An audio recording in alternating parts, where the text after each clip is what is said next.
The entire country was mourning and kissing his portraits. On March the 9th, 1953, the Soviet Union was paying its last tribute to Joseph Stalin. On that day, hundreds of people were killed in the crowd, making their way to the deceased leader. And no one knew that the body in the coffin was not worth the sacrifice. The corpse wasn't that of Stalin. Sensational details of the death of the Kremlin's master. It is not Stalin who's been buried near the Kremlin wall. The real leader had died before his official date of death. The secret life of the Soviet dictator. How many doubles did Joseph Stalin have? It seemed that Stalin visited different occasions with different ears. Who had prepared them and why? And what fate awaited the directors of this performance?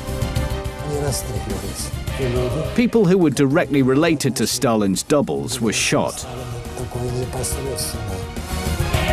We will conduct our own investigation and find unique evidence. We will analyze the newsreels from those times. With the help of experts, we will determine how to distinguish the fake leader from the real one. If you take these two pictures, you can see that the ears belong to totally different people. And most importantly, we will find out what really happened to Joseph Stalin.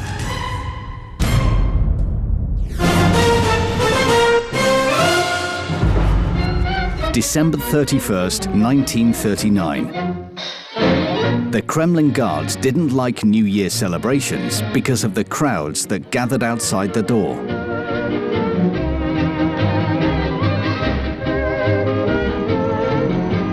Suddenly, the crowd parted to allow the Kremlin master to make his way through. The usual slight smile on his face. The guards saluted. Everything went according to plan. Nobody could have guessed the surprise that awaited them. A moment later, through the same doors, another Stalin would enter. This incident is described in a book by a man named Sergei Krasikov. The guard who was on duty that night in the Kremlin. But what was it? A ghost or a hoax? That's how they tried to explain it to the frightened guard. Along with Comrade Stalin, there came a heavily made-up actor, Gelovany, to the Kremlin. However, the guards knew the actor was at least a head taller than Stalin. It turns out, Stalin really did have doubles. But when exactly had they appeared? Ears are a unique part of the human body. People may be similar in many ways, but no two pairs of ears are alike. It is on this basis we'll try to find out the truth. Here are some pictures of the leader. They were taken over the period of a year, but in different places. We will show these pictures to a specialist. Ukrainian expert criminologist Andrei Dubovik has agreed to help us by examining 6 different portraits of Joseph Stalin. Right now, he will determine how similar they are. Auricle, retina, and fingerprints are totally unique features that can never be repeated. Visually, you can determine if a person is very similar. The eyes, nose, or ears. But somewhere there will be a difference. So we are starting the experiment. Andrei takes photos and examines them. The first conclusions of the expert are really amazing. Here on this photo, we can see the ear of the owner, regular oval shape. If we look at another picture, Here, the ear is completely stretched out in an elongated shape, completely different. You can clearly see it when we zoom in on the photo. The ears belong to totally different people. This is surprising, but it turns out that in these particular photographs, there are two completely different people. According to experts, this is the first time the double rather than the leader was captured on newsreel. This is the parade of 1935, which was led not by Stalin, but by his double. Documents confirm that Stalin had doubles. This is completely accurate. Anyway, with the help of documents, I can confirm in a few minutes that there were such people. But why did Stalin need doubles? 1933, Abkhazia, Lake Ritsa. Stalin was having a rest. He always liked water trips. He also liked this quiet and unobtrusive Mingrelian who accompanied him everywhere. Deputy head of the Georgian NKVD, Lavrentiy Beria, always subtly felt Stalin's mood. Not wanting to disturb the leader's thoughts, he stood aside. The boat was slowly approaching a wooded bank.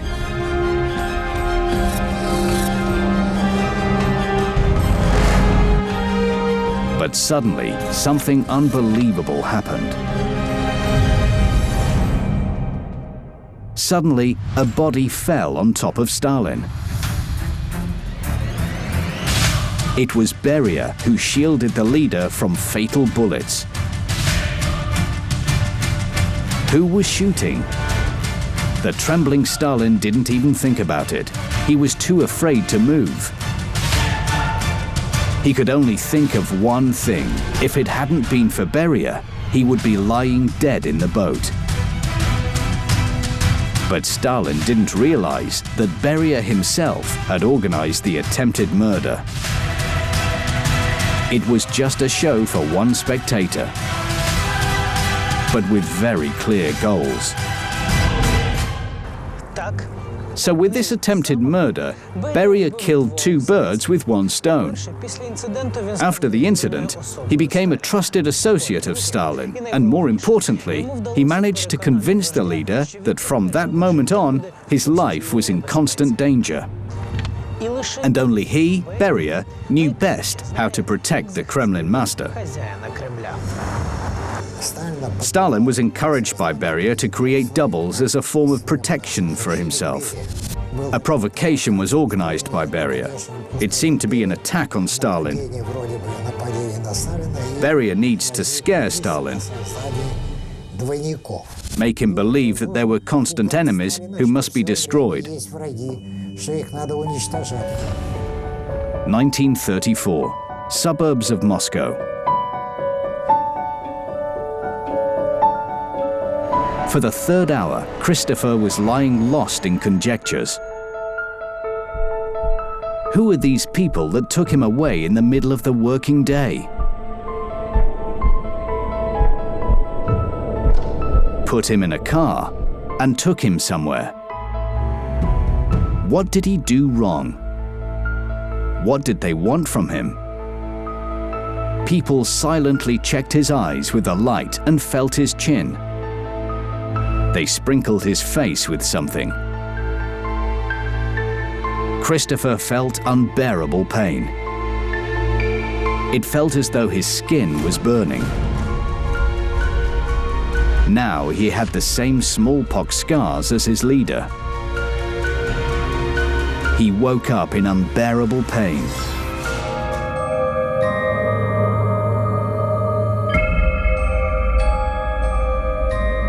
His face was burning.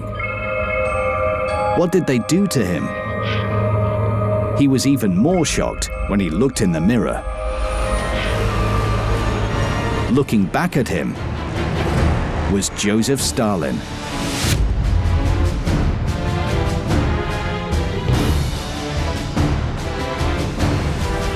Only the man's scared eyes were different from Stalin's. A few hours later, a nurse came to the ward to check Christopher's condition, but he did not react. He could only think of one thing: to escape, to save himself, and forget the terrible nightmare. Suddenly, it dawned upon him. He threw himself at the girl's feet and asked her to send a note to inform his family about where he was and what had happened to him. Christopher did not realize his family were already dead.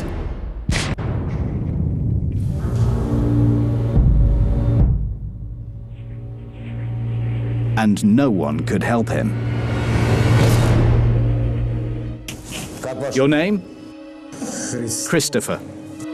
His old life had ended, and a new one had started. Your name? Christopher. Full of humiliation and fear. He had to learn how to talk and walk and smoke a pipe and keep his left arm motionless. In this studio was a special director who taught him Stalin's intonations, gestures. This was obligatory. There was a director, perhaps not the only one, who could teach gestures, voice, intonation and behavior, the way he holds his hands and so on. Soon he was standing on the mausoleum, greeting demonstrations and parades. As far as his colleagues were concerned, this man died in a car accident along with all his family. His name disappeared from all documents for good. As with the documents went his entire existence. However, the truth would still come out. The directors of the show had made a huge mistake. Outsiders learned about the existence of Stalin number 2. In the Politburo, rumors were being spread. The leader had been replaced. Gossips were soon arrested. However, the truth came out. Many years later, this story was described in a book by Stalin's former bodyguard, Sergei Krasikov. He even mentioned the full name of the double: Christopher Golshtab. Christopher, who would soon become well known. On December the 6th, 1934, Moscow was paying its last respects to the first secretary of the Leningrad Regional Party Committee and Stalin's favorite, Sergei Kirov. Here's a video.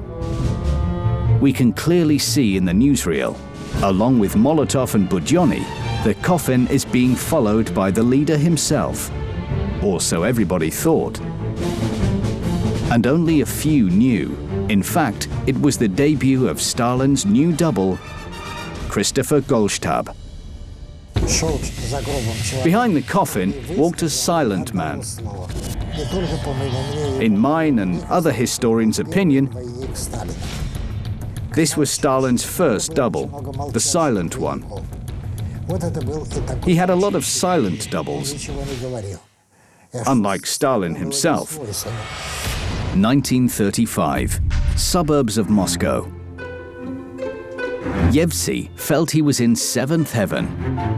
A simple accountant from Vinnytsia Oblast, he had dreamt of becoming an actor since his childhood. And now it seemed his dream was coming true. For the last 6 months, he worked with a whole crew of doctors, cosmetologists, directors, and actors. They only wanted one thing from him: to impersonate Joseph Stalin. And here he triumphed. He has become a true replica of the leader. The door opened. The main performer had arrived.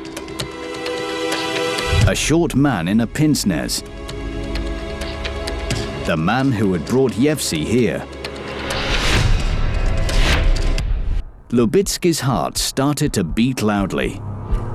The snake-like look of Comrade Beria seemed to penetrate him. But the double coped and didn't look away. Now remained the most important thing of all, to please Comrade Stalin. It was the rule. The master of the country always checked his doubles personally. An hour later, they had to meet in the Kremlin. The former accountant was feeling confident.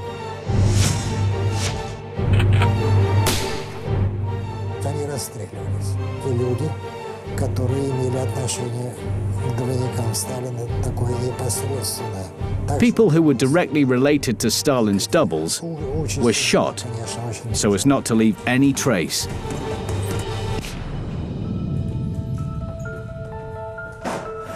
Beria knew how to cover his tracks. Therefore, he sentenced to death all the performers of the doubles transformation and to kill Lubitsky's family to keep it secret. Yevsey himself survived. In the 80s, he told his story to a Montreal newspaper. But to survive, he needed a miracle. Stalin was examining the double with contempt. Although they were identical, the leader could not deal with his background. This man was a Jew. And the ambitious Stalin could not stand it. It seemed that the decision had already been made. Let Beria liquidate this material. At first, Stalin didn't notice little Svetlana entering the room. She threw herself into the arms of the leader. A moment later, she saw her real father. It was a triumph. And Yevsey realized he had been approved and would therefore live. He interviewed some of the doubles. He had the power to say yes or no. And he loved his Lubitsky. He was a gentle, quiet man. Stalin was right. Lubitsky was a really talented actor.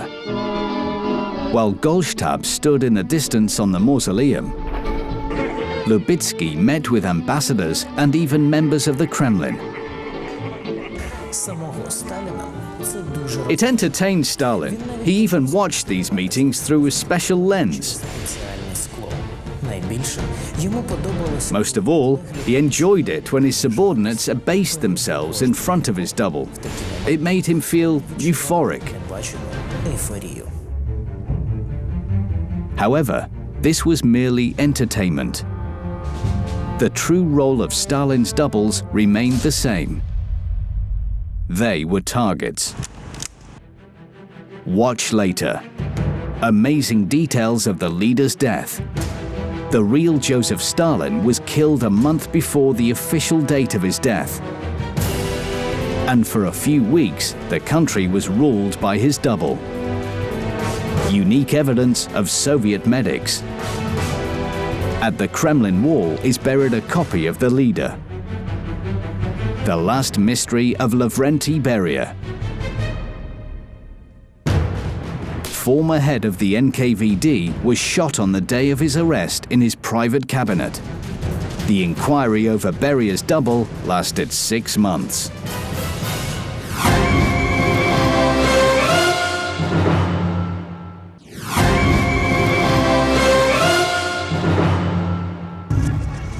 November the 6th, 1942. Moscow. The guards were tense. A car approached the front door of the Kremlin. A moment later, the master got into it. The car hadn't even made it through the gate when shots were heard. Terrified guards rushed to rescue the leader. But when they saw him, they were shocked.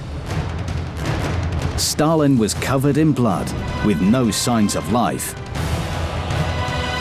This was described by several security guards. But how surprised they must have been when the next morning they saw Stalin alive and well again. He came out of the Kremlin as if nothing had happened. But how did he manage to survive? It was a well-organized system. Every time a double came out of the front door and got into a car, Stalin would leave from the back door and drive in a different direction. This scheme never failed. On the day of the attack on the double, they managed to warn Stalin of the danger, and he simply did not leave the Kremlin. The leader appeared in front of the guards the following morning. In order to explain his remarkable recovery, he ordered a statement claiming no one died in the attack. Stalin standing on the mausoleum, Stalin in a car on the street, Stalin in the crowd. In the midst of the war, he appeared everywhere, as if signaling the leader is with his people. When they began comparing all the portraits and photographs, it appeared that Stalin had different ears. This suggested that Stalin did indeed have doubles. And it was they who were hunted by the German intelligence, the Japanese Secret Service, and the saboteurs. The KGB had been instructed to look for people similar to Stalin. They say there were 14 doubles.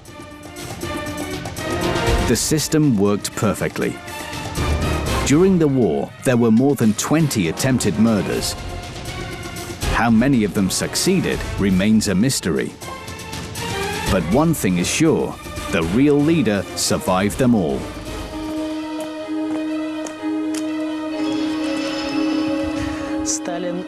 Stalin appreciated Beria's idea. The doubles were being looked for throughout the entire country, in factories and villages, but mostly on the front line. Relatives were sent a killed in battle notice.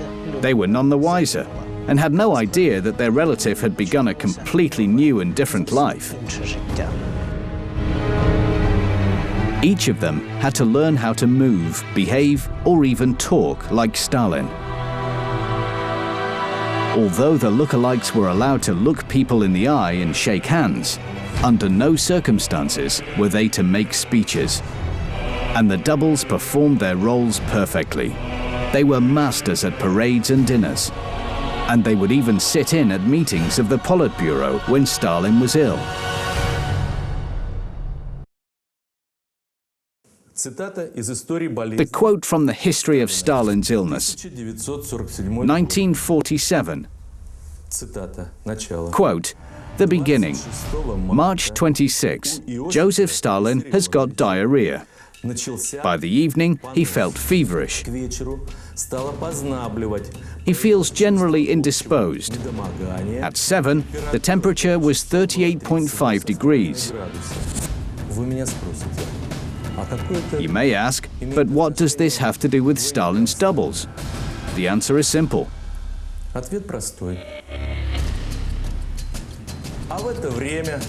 Meanwhile, according to all the world newspapers, Stalin welcomes delegations, sits at the largest meetings. Beria, Malenkov, Voroshilov are sitting on the panel in the foreground. But for some reason, he is behind. Because it is a double, and he isn't allowed to listen to what the first people in the country say. However, there were some incidents. It was at the time of Stalin's illness when a delegation from the United States arrived in Moscow. It was too late to cancel it. If the leader hadn't shown up, it would have been disrespectful to the foreign guests. But Stalin, who at that time was lying in bed with high fever, could not come. The leader was promised that it would be merely a ceremonial meeting. And Stalin decided to take a risk and send his double. Stalin had said things that the Americans simply had to publish and say that it was not clear how to explain this to the people. Our side had no choice but to publish their own version of this meeting and say that the Americans didn't understand it correctly. Stalin was speaking in Russian, so they couldn't understand and translate everything. It was a double. No matter how hard this double tried, he said something wrong. But even after that incident, the leader had retained the services of his doubles. They were a perfect weapon that saved him from death and were helpful during any illness. But there was one thing Stalin had overlooked. Very soon, this weapon would shoot back at him, and the trigger would be pulled by a man who once had raised the cock. March 1st, 1953. Suburbs of Moscow. That night, there were guests at the dacha. The leader's closest and most trusted circle. Beria, Malenkov, Bulganin, and Khrushchev. For a long time, they sat talking about business. They dispersed at 5 in the morning. The guards felt relieved. Now they could rest. However, they knew that no matter how long a party continued, at 8 a.m., Stalin would already be on his feet. But this morning was different. At 9 a.m., he was still in his bedroom. Maybe Stalin had decided to have a lie-in. By 10 a.m., the guards were beginning to worry. Maybe something had happened. But how to check? How to enter the room? The door to the leader's room is a no-go area for outsiders. Anyone who opened it at the wrong time risked their life. Only after a specific sound could a person enter. Half an hour later, mail was delivered. The package was to be immediately given to Stalin. Who was to hand it over? It was decided that the job should go to Deputy Superintendent Pyotr Lozgachev. Stalin liked him. There was a chance that the man would not be punished. Lozgachev quietly opened the door. Stalin was not moving. A moment later, the house was in turmoil. They called the Kremlin. Stalin was put in bed and covered up. But then, strange things started to happen. According to Nikita Khrushchev, they were informed of Stalin's strange disease on March the 2nd at 9 a.m. He and Beria came to the dacha and called the doctors. They didn't leave the leader for a moment. But Lozgachev assures us that everything happened in a completely different way, and Stalin was found a day earlier. Beria allowed doctors to enter the house the next morning. X-ray, cardiogram, injections. All were made quickly and accurately. Procedures were recorded in a book, as well as a description of the patient, including any bruises and scratches. Did these people know that soon they would cause a revolution? They were about to discover that it was not Stalin whom they had treated.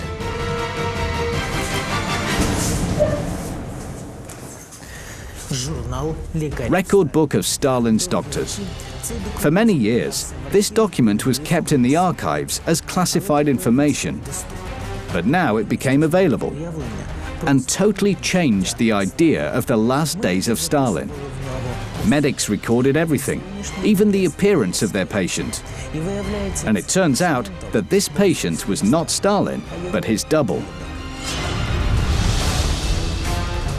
The true leader of the Soviet Union had many physical defects. The second and third toes on his left foot were fused at birth. Leg muscles were of different thicknesses.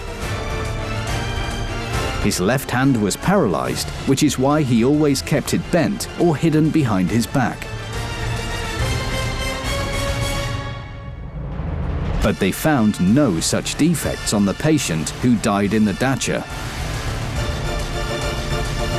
It's incredible, but according to the records, the patient had a completely normal body structure.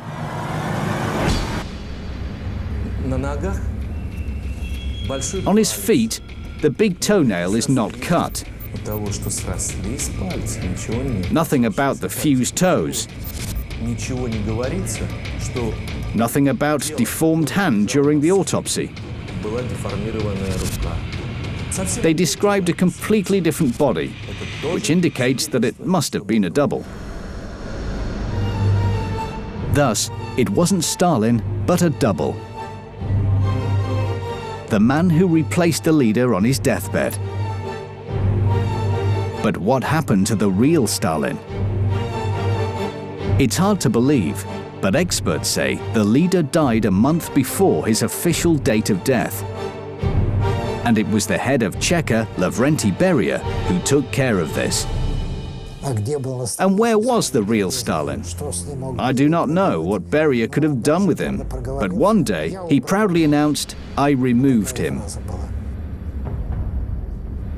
But how could this happen? What made Beria take this step? As it turned out, it was Stalin himself. The leader was afraid of power and authority, which the former Cheka officer had. Beria was becoming too dangerous, and Stalin decided to act. The leader ordered to collect compromising material on him, which over time could be used in court. This decision became fatal for the leader. Beria realized he could wait no longer. We have found evidence from Stalin's daughter Svetlana Alliluyeva. Here is what she wrote about the last few weeks of the leader's life. "My father has changed a lot. Usually he is pale. Now he has a red face. He is not talking to me, and it seems doesn't even know. What does this strange evidence mean?" Can it be that Svetlana Alliluyeva was describing her father's double? Where then has the real Stalin gone? Experts suggest Beria had got rid of the leader earlier and replaced the dead Stalin with a fake. It was a triumph. Now the double was Beria's puppet, and he could not stop him on his way to limitless power. But Beria overlooked one thing. Stalin's closest circle, Khrushchev and Malenkov, had already prepared a plan to assassinate the leader. They didn't know about the substitution. Therefore, Beria was accused of being an accomplice or an enemy. Beria could not risk his life when his dream was so close. And the former head of the Cheka could do nothing but kill Stalin for the second time. On March the 5th, 1953, in Moscow, an important event took place. Joint meeting of the Politburo, the government of the Soviet Union, and the Supreme Soviet. By a unanimous vote, Comrade Beria was given full power. The other members of the four hadn't been forgotten. All of them got key positions. Exactly 1 hour after the meeting, the death of Joseph Stalin was announced. Beria was jubilant. His plan had worked. He managed to fool everyone, including Stalin and his former associates. The way to the throne was free. But one thing he didn't realize: not everyone would accept his plans. Former friends did not want to obey Beria. They knew that after his rise to power, things would be even worse than under Stalin's reign, and they already knew what to do. To use the same simple and reliable method: the doubles. The gun that had killed Stalin now had to be used against Beria. June 26, 1953, Moscow. He was sitting in his cabinet, carefully looking at some papers. Beria was preparing for the next meeting of the Politburo when the doors of his cabinet opened. In walked some military men armed with weapons. Beria rushed to the briefcase, where there was a loaded pistol. But he had no time to do anything. For the next 6 months, a prison cell deep underground in a bomb shelter would become his home. And his daily duties would include attending the court hearings. Beria would be tried as a traitor to the state, a murderer and a pervert. They would remember everything: mass executions and child rape. In 1953, the entire country would learn of his crimes. However, they weren't allowed to see the criminal. The process would take place behind closed doors. But why? Because it was only a show, hastily prepared and not of high quality. November 1953, Moscow. On that day, as was traditional at the Kremlin, they were listening to the radio. From there, they heard voices of prosecutors and plenty of charges. Scandalous details of the life of the most influential man of the Union. And now, a simple defendant, Lavrentiy Beria. But one thing surprised the Kremlin staff. Why were only a few allowed to witness the process? Why wasn't he being photographed? Soon, all the Kremlin would be gossiping about it. Defendant Lavrentiy Beria would turn out not to be Lavrentiy Beria at all. It happened at one of the hearings. On that day, they decided to question the witness, a man whose wife Beria had raped and murdered. The witness was a Mingrelian, that is, he belonged to the same nation as Beria. In anger, he suddenly spoke to the prisoner in his native language. He asked in Mingrelian if the murderer liked feeling powerless. But Beria did not understand a word and remained silent. Has Lavrentiy Beria forgotten his native language? Or was that not him behind the prisoner's box? The latter could explain a lot. Why the process was closed and why photographers were not allowed in. A double prepared in haste could easily be exposed, but the organizers of this show couldn't afford for it to fail. Beria did not know that while he was making plans to become leader of the country, Malenkov and Khrushchev were already preparing a double who was to replace the original at a fake hearing. Because no one was going to judge real Beria, they dealt with him as fast as with Stalin.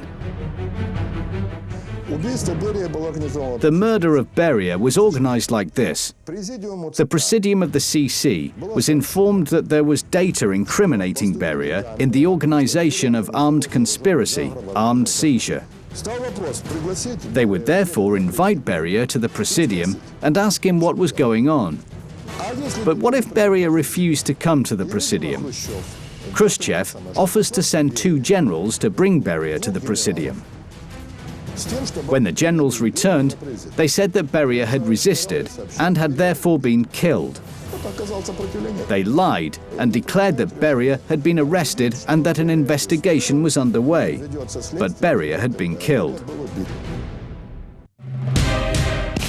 Exactly 6 months later, in the chambers of the Lubyanka, his double was shot. With the official death of Beria began the era of the new masters of the Kremlin. Khrushchev, Brezhnev and Andropov. Who was pounding his desk with a shoe at the UN meeting, threatening the Americans with Kuzkina mother? Khrushchev or his badly trained double? How had Brezhnev survived 9 attempted murders? Or could it have been the service of the doubles? Who has been appearing before us on TV, welcoming parades and ruling the state? Today, no one can be sure. The documents of that era are still kept in the archives as top secret. And along with them, the sensational facts about our modern history.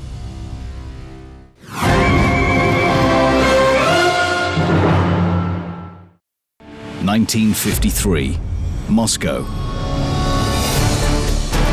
A car approached a small mansion on Malonikitskaya Street. Out of it appeared Colonel Korotkov and several servicemen. The colonel showed the guards his ID of the USSR Interior Ministry. "Secret documents. I must deliver them personally. Come in." Korotkov and the soldiers entered the cabinet. Before them sat a man in pince nez. He immediately knew why these people had come to him. He rushed to the briefcase and pulled out a gun. At that moment, the military men opened fire. People in the street stopped when they heard shooting in the mansion. In the cabinet, however, it was all over. Soldiers quickly covered the body with canvas and loaded it into the car.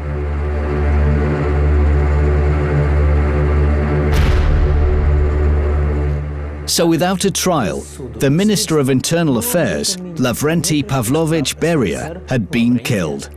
He'd been the most influential person in the country, the main contender to the throne, recently vacated by Stalin. He was killed on the orders of Khrushchev, with the support of Malenkov, Molotov and Kaganovich. They were pushed into murder by an animalistic fear of Beria. They saw in him shades of the late Stalin. A brutal executioner responsible for taking more than 600,000 lives. It was he who in 1937 organized the most atrocious repression in the USSR. He had legalized torture and executed prisoners without trial. Under his rule, the NKVD had become the most powerful institution in the state. He was regarded as all-powerful. He was feared by the entire country, even by Stalin himself. But no one knew that Beria also lived in fear. For him, every day might be his last. And to survive, Beria had to fight, to plot, and to kill. And he was guided not by desire to gain favor, or even a lust for power. "We will remove weeds and plow up Georgia." But fear was taken to absurd levels.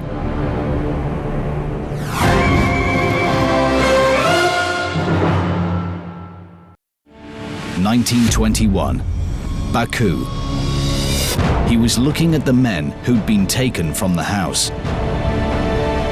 He knew what would happen next. Soldiers would put them against the wall.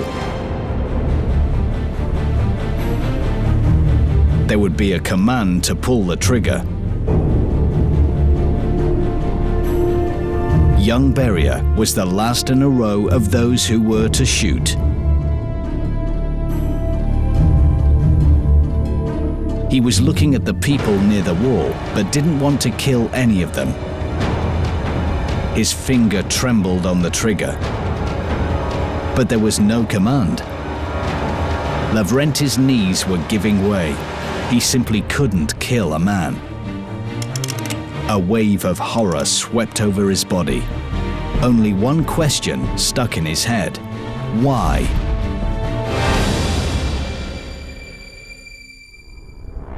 (1918), Baku. Bloodstained, he was sitting in the cabinet and couldn't understand what was going on. Why were they beating him? What did these people want? Lavrentiy Beria, a young architect and excellent student, couldn't answer these questions. Sometime before, he had received a diploma, and along with it, a long-awaited chance to finally get out of poverty. He had been determined to succeed. As a child, Lavrentiy painted amazing icons. Beria remembered showing these works to his father.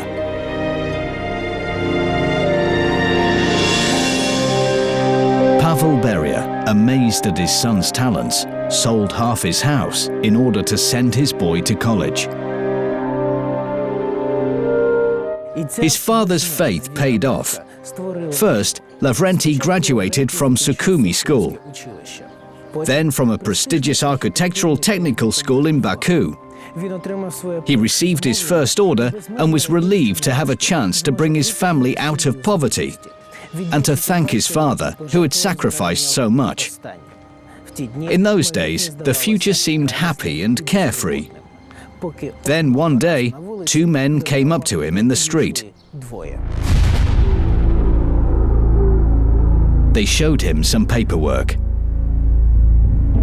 It was an offer to cooperate with the Bolshevik Party, which was leading a fierce struggle to gain power in the country.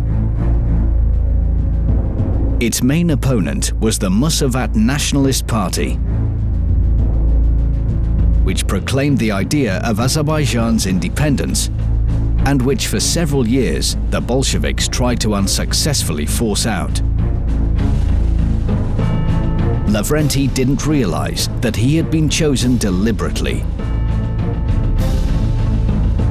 Among Beria's friends from the technical school were sympathizers of the Musavat Party.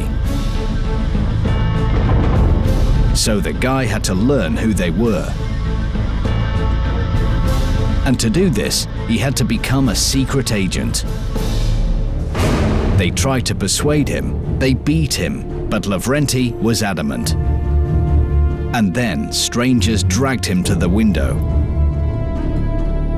Beria froze in horror. In the yard, he saw his former classmate with his hands tied.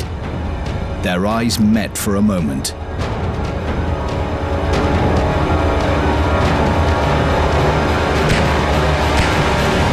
He was staring at the body of the man he had just shot.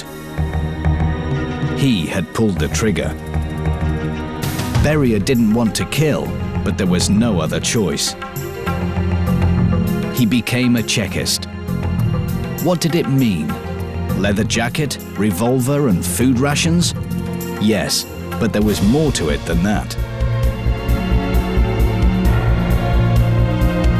Being Chekist was all about surviving, and he was desperate to live.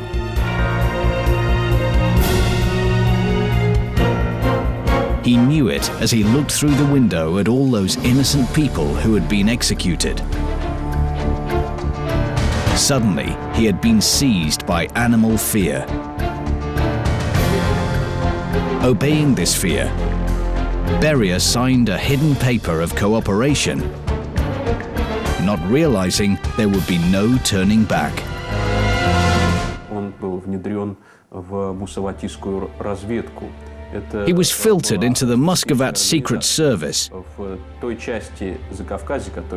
In that part of Transcaucasia, which is now Azerbaijan, the Musavat Republic was formed. In this territory were Turkish forces, and Beria, filtered into their organization, was passing information to the Bolsheviks. Every time he pulled the trigger, he was convinced that it would be the last time. Soon they would let him go. And then it will all work out again. He will forget the nightmarish past.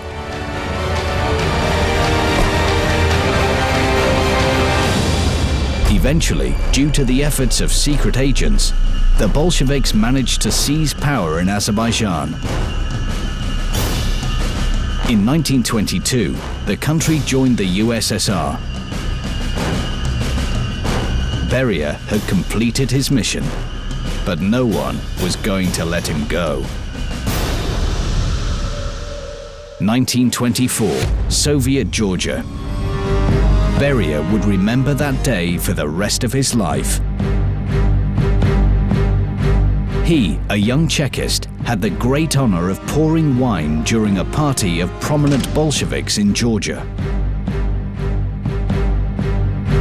The people who gathered around the table had made a revolution in Georgia.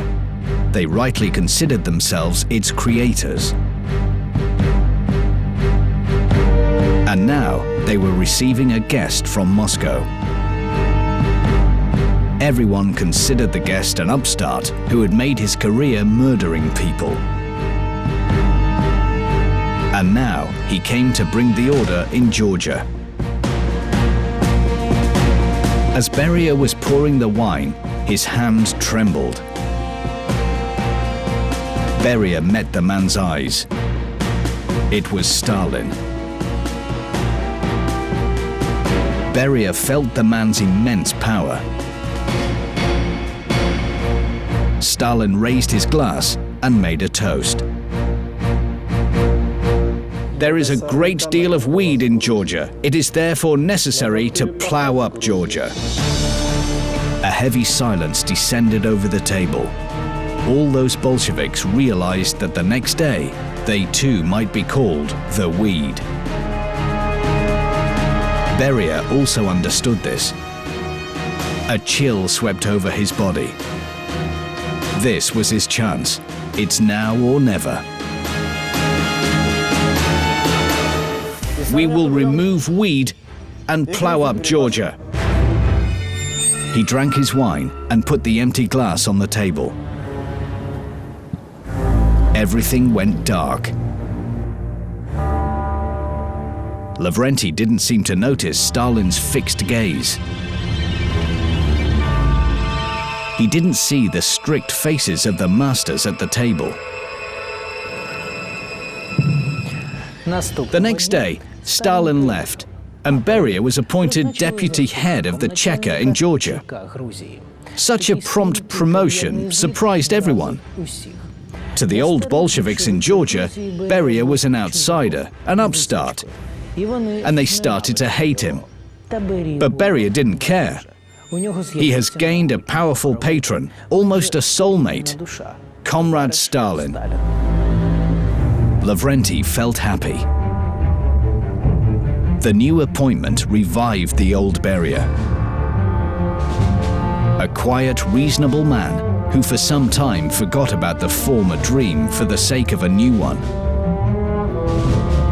To justify the trust placed in him, to take care of his safety, finally to prove himself. Beria enthusiastically took to his work. He tracked down spies and sent them to prison. As an architect, he was implementing his most ambitious project, the building of a new state without blood or senseless murders, unlike neighboring Russia. It was an amazing period in Lavrentiy's life. He bought back his father's house and began to earn huge amounts of money. But then came a telegram from Moscow. Comrade Stalin was not pleased with the work of the Georgian Cheka. For Beria, it was a death sentence. He was seized by fear. Lavrentiy was in despair. Stalin did not appreciate his efforts. At the same time, Beria's colleagues in Moscow executed several hundred spies and enemies of the Soviet rule a week. The Georgian Cheka didn't show even half of these amounts. Stalin wasn't interested in reasons for this.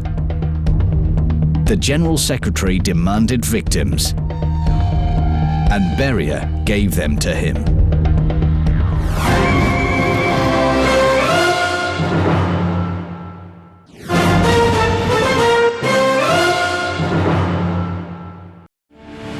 1924.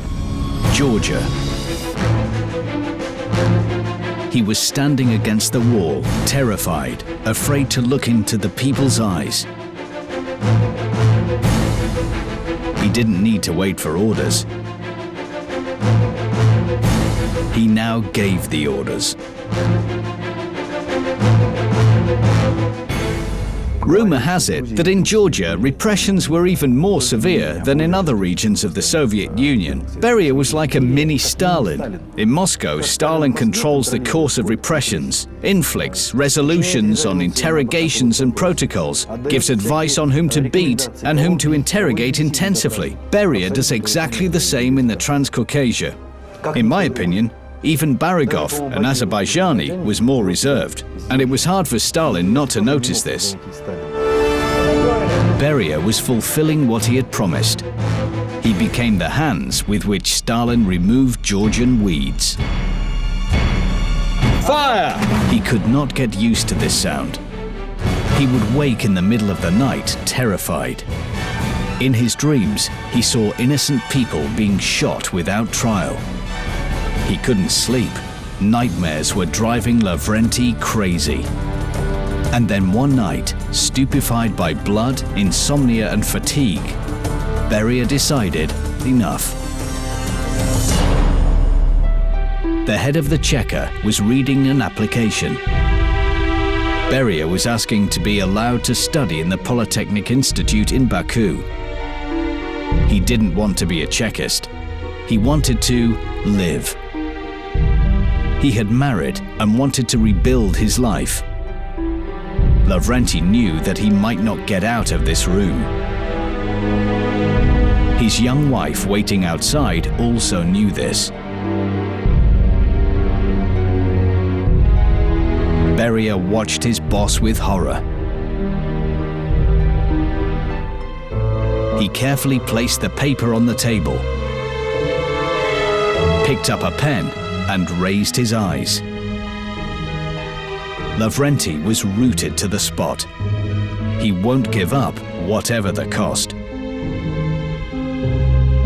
The chief was looking at him, long and hard. And then, with a sharp stroke of the pen, put his signature under the application. Lavrentiy couldn't believe his eyes. They let him go.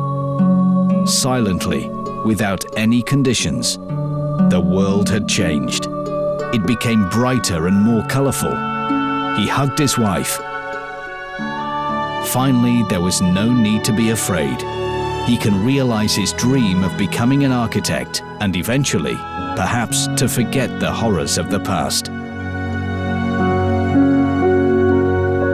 He was playing football with the boys in the yard. He was shouting and laughing like a child. Finally, a terrible burden fell from his shoulders. His wife was hanging out the washing and smiling, looking at her husband. Their lives were looking up. At first, he didn't notice the black car coming up to the house.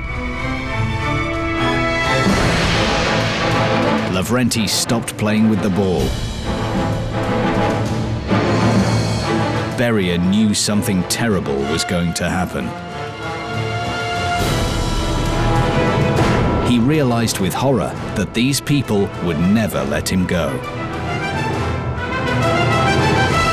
All his dreams were in vain. There is no turning back. He didn't want his family to see them. The arrival of the black car was a bad sign. Lavrentiy hastily kissed his confused wife and sat in the car.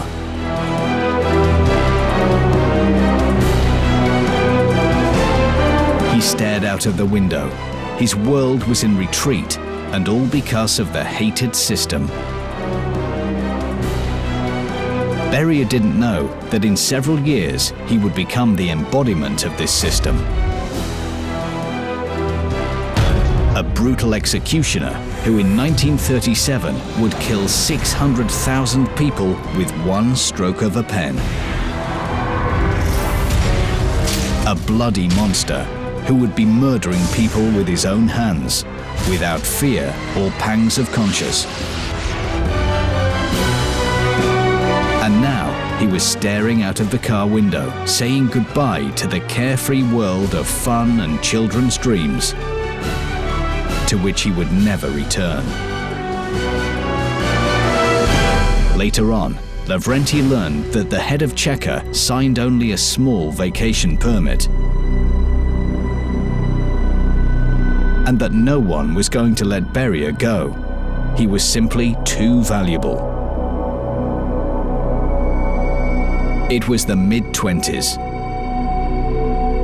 The old Bolsheviks in the Georgian government didn't accept Stalin as leader, and the General Secretary could only establish his authority with reliable and trusted people. Lavrentiy Beria found himself on that list. Eventually, Stalin saw in Beria a reliable executioner, a man he could order about like most of his other men, with a reputation that may have been considered tarnished. Take Vyshinsky, higher Menshevik, who wrote out the order for Lenin's arrest. At any time, Stalin could simply crush him by accusing him for writing that order. The same was true for Beria. 1931, Georgia. He was walking through the CC long corridors. The cabinet doors were closed. The telephones wouldn't stop ringing. There was nobody else there. The sound of a phone ringing in the empty building brought him to his new cabinet. The cabinet of the secretary of the Georgian Communist Party CC. This was a considerable advance, a huge leap in the career of a young Chekist. But was Beria in fact pleased? No, Stalin's man was hated here. That day, in protest against Beria's appointment, no one went to work. Soon, these people would pay dearly for their action. Beria himself would make sure of it. He wasn't the naive, good-natured architect anymore, but Lord's punishing sword, Stalin's right hand.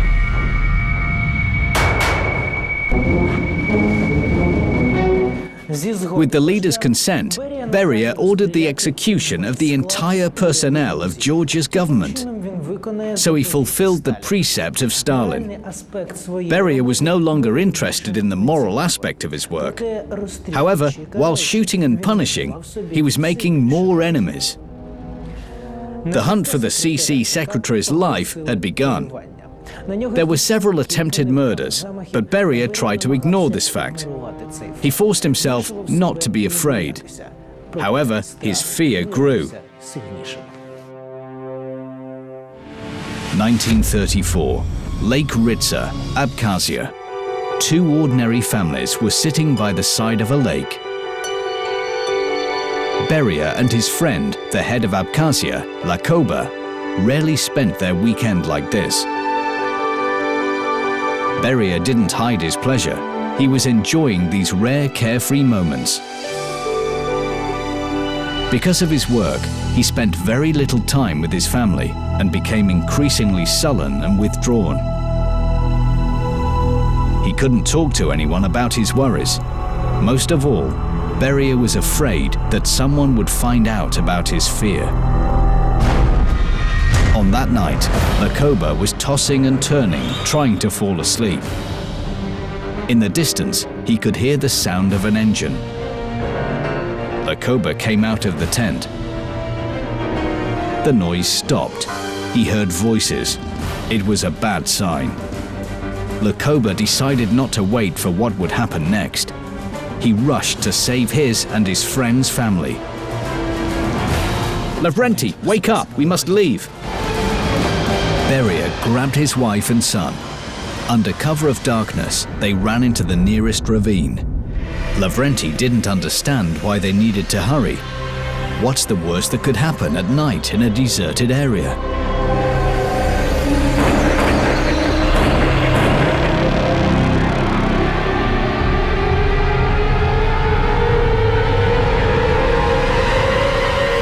looked in horror at the place where a moment ago he had been peacefully sleeping with his family. The tent was riddled with bullets. Lavrentiy trembled and turned white. He was seized by animal fear. He wanted to hide, to run away from danger. But where could he go? There was no safe place in Georgia. Everybody hated him, from the CC party members to ordinary citizens. But Moscow was another thing. A city where no one knew him, where he could disappear and work quietly, start all over again, and finally forget old fears which were driving him mad. 1934, Tbilisi. Opposite to him sat a woman. Her face was covered with bruises. She was crying, asking for pity. But Beria was adamant. He could no longer control himself. He felt no pity. This woman was an obstacle on his way to salvation, on his way to Moscow. I'm the author of this book. My husband is the author of this book. He hit her again and again. She grabbed the book and threw it at him. It was the last straw. A wave of anger overwhelmed him.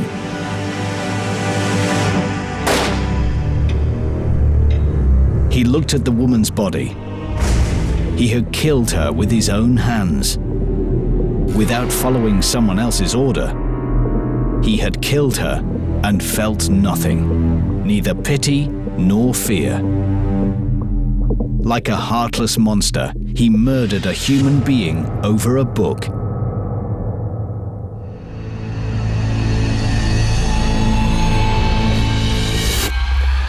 Here is this book.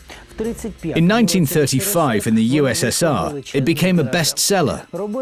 Beria's work on the history of the Bolshevik organizations in Transcaucasia became Stalin's reference book.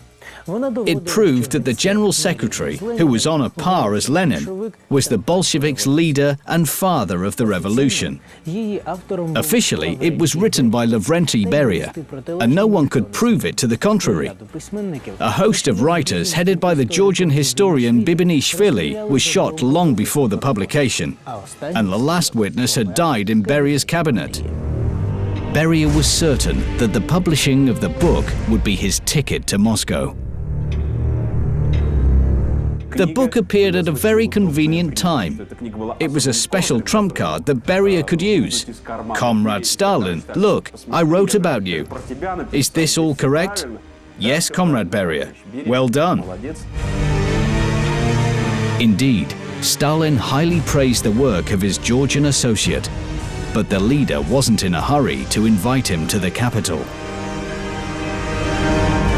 The assassination attempts on the Georgian Chekist became more frequent.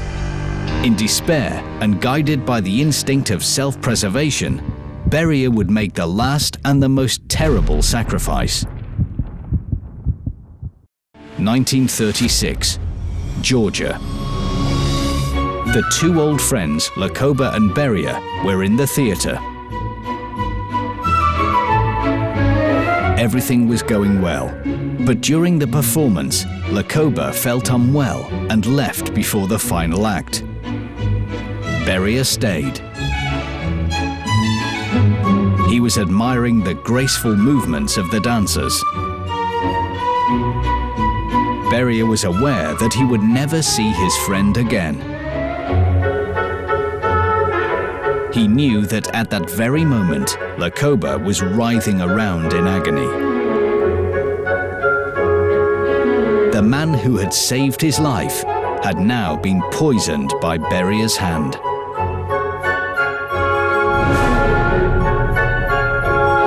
Lakoba had signed his death warrant during his conversation with Stalin, where he had refused to organize new repressions in Georgia. But Beria could not refuse.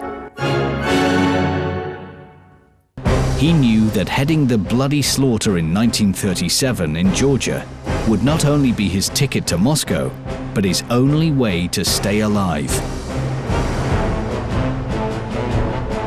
He wouldn't repeat Lakoba's mistake.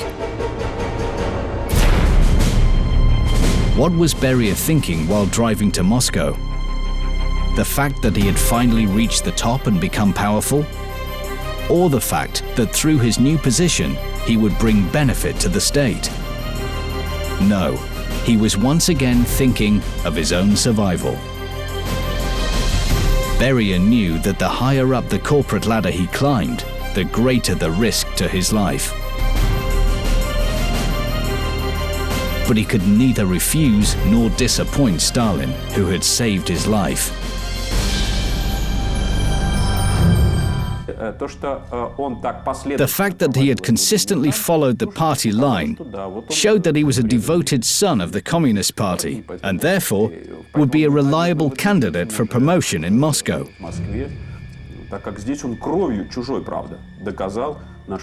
As he had already proven with blood what he was capable of.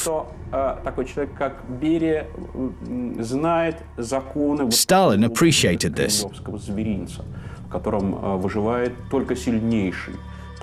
Beria knew that only the strongest would survive in the Kremlin menagerie. He was staring out of the car window at a huge field where several farmers were fertilizing the earth with ashes. He was afraid that he too would one day turn to ash.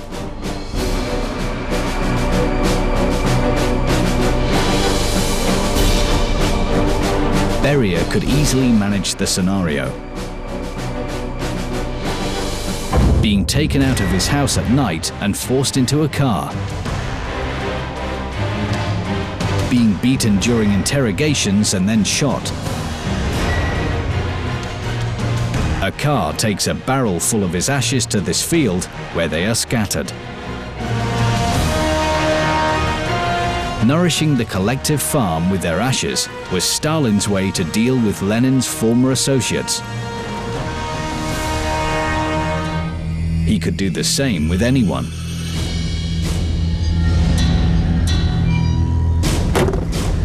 Beria was afraid of the post, entrusted to him by Stalin. None of the previous NKVD chairmen had survived.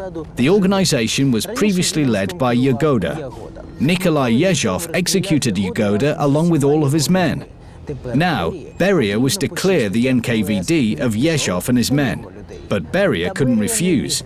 His gratitude to Stalin for his liberation from Georgia was stronger than the fear of being killed. Beria eagerly set to work, surpassing all his predecessors.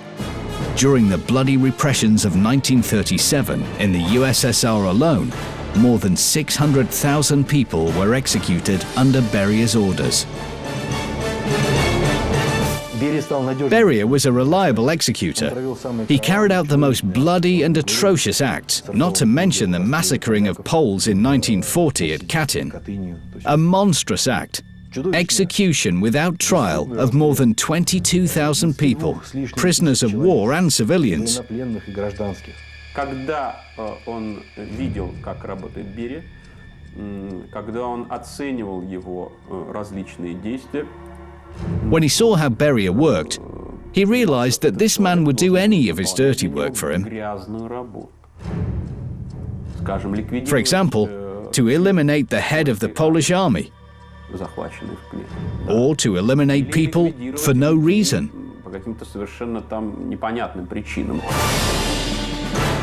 So thousands of innocent people were killed at Stalin's behest by Comrade Beria, who was extremely afraid of disappointing his leader.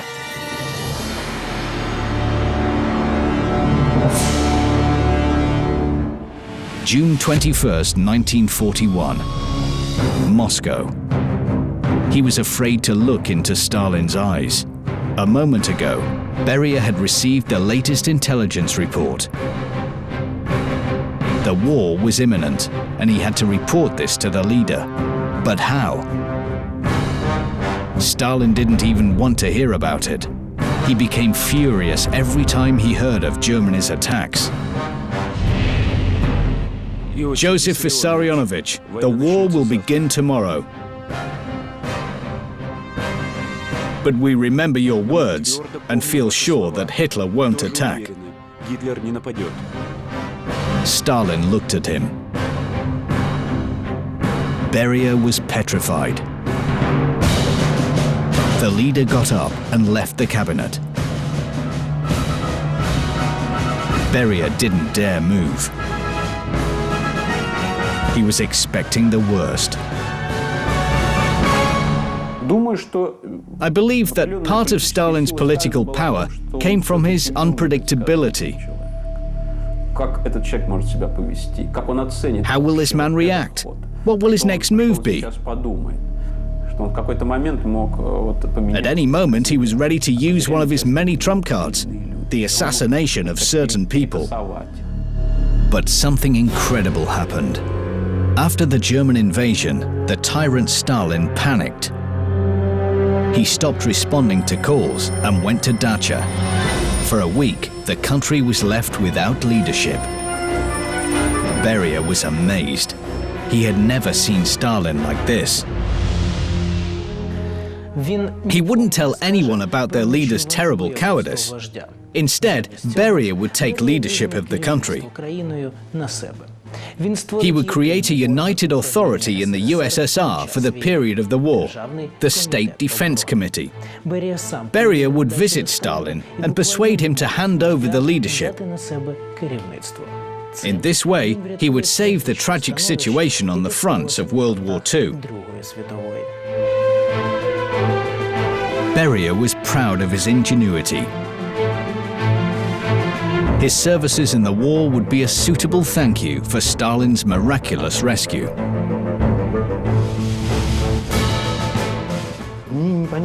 I don't see why people call a man like Beria manager. Above all, he was an executioner and a hangman. As a leader of the state security, he personally tortured, poisoned, and beat people under investigation in his cabinet.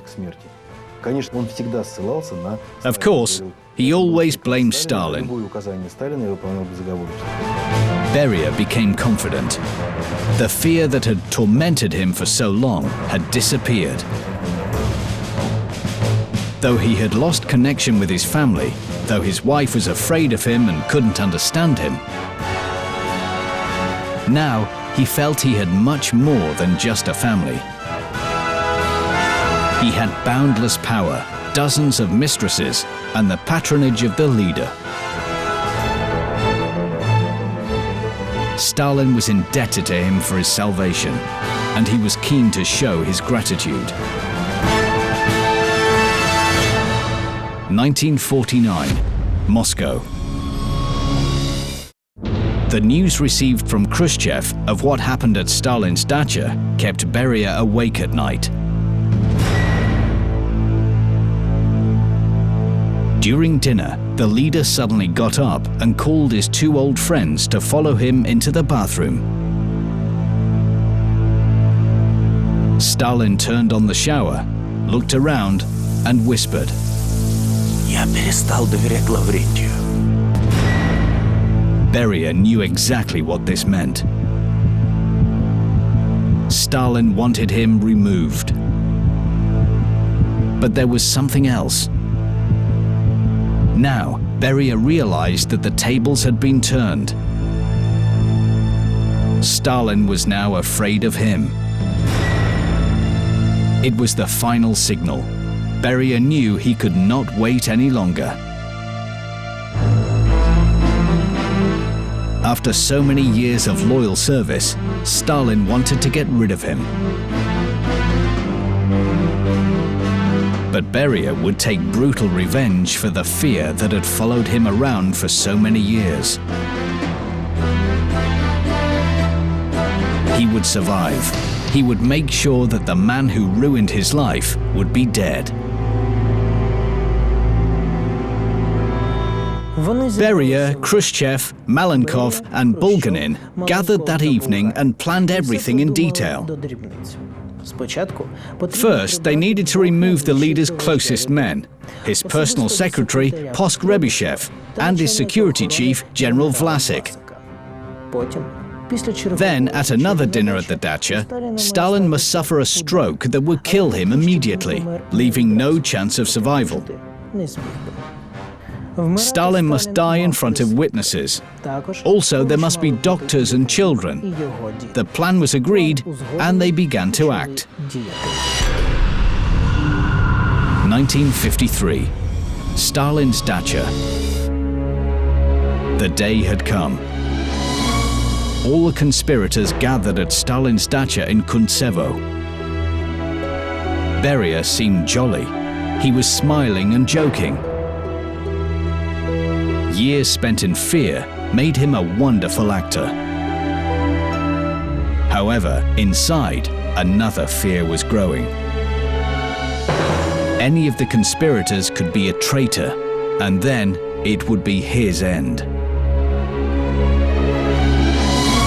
At the table, there was a playful atmosphere. Stalin was smiling and puffing his pipe. Beria was watching his every move. He noticed his leader had suddenly become gloomy.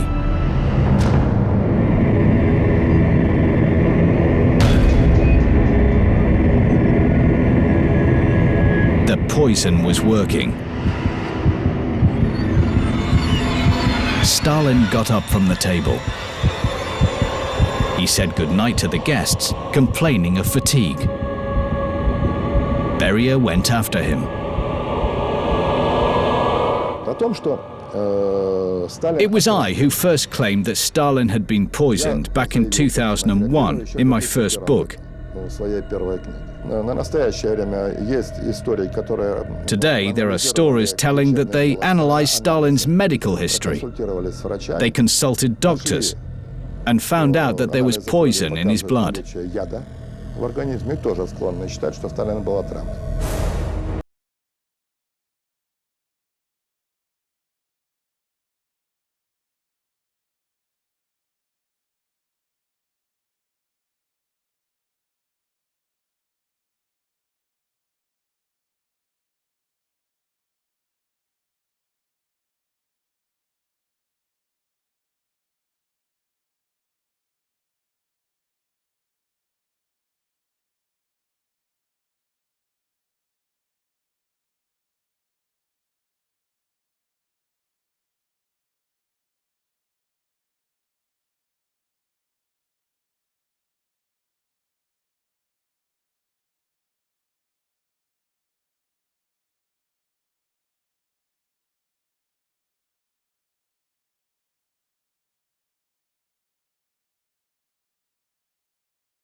Beria was no longer afraid.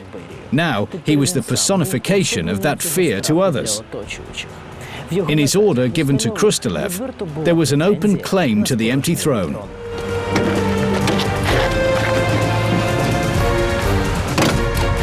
However, Beria was not destined to get it.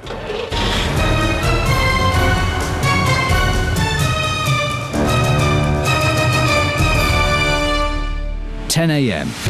June 28, 1953. Moscow. It was a usual working morning. He was sitting in his cabinet. It had been 2 months since Stalin's death, and Beria had a lot of plans. He was preparing a huge transformation in the country. That morning, he was in a wonderful mood. He was the only member of the CC Presidium who openly expressed his joy of Stalin's death. This, of course, was an indiscretion, because he had to understand that the leaders, his other associates, still idolized Stalin. And, of course, they saw him as an enemy. He felt that his life had just begun. He didn't notice a car approaching the house or the people getting out of it.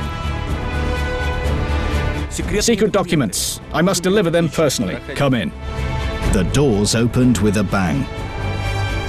Armed servicemen ran into the cabinet. Beria realized that his former allies had betrayed him. He rushed for the gun in his briefcase, but it was too late. People in the street stopped when they heard the gunshot in the mansion. In the cabinet, it was all over.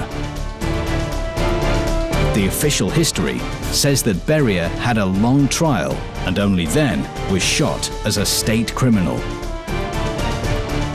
In fact, he died 6 months before his documented date of death. Beria's murder was staged this way. The Presidium of the CC was informed that there was data incriminating Beria of the organization of armed conspiracy. They needed to invite Beria to the Presidium and interrogate him. What if Beria refused to come to the Presidium? Khrushchev ordered to send 2 generals to bring Beria to the Presidium. When the generals returned, they informed them that Beria had resisted and therefore had been killed. They declared that Beria had been arrested and there was an ongoing investigation. But Beria was already dead.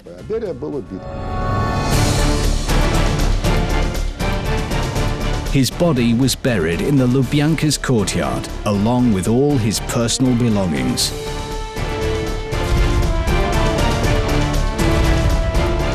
All except the desperate fear that was responsible for the death of hundreds of thousands of innocent people.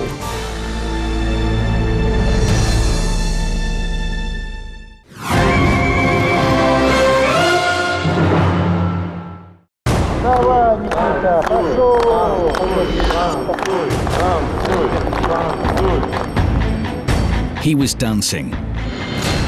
He was gasping for breath. But the applause continued, becoming louder. Танцуй, Никита.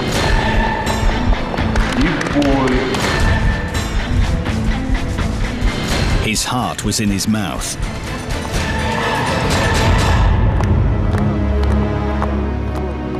The future leader of the powerful nation, Nikita Sergeyevich Khrushchev, performed his play. He was dancing hopak at Comrade Stalin's command. Having lost his strength, he sat down on a chair and felt something soft and wet burst under him. Beria had placed a tomato under him. The audience burst out laughing. A few years later, everyone was dead. The lucky ones died of natural causes. Some were executed.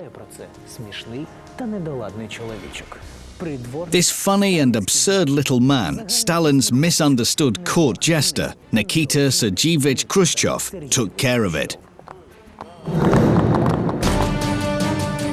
For 20 years, the Kremlin's fool concealed himself behind the fool's mask. He fawned and abased himself, all for the one cause: to survive, to come to the superpower, and at last to take vengeance on his bitter enemy, Stalin. The personal tragedy of the funniest General Secretary of the USSR.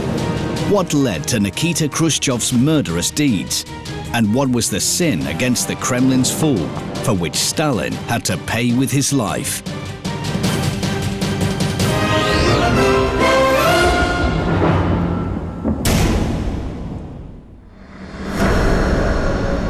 (1921) Donetsk. He is happy.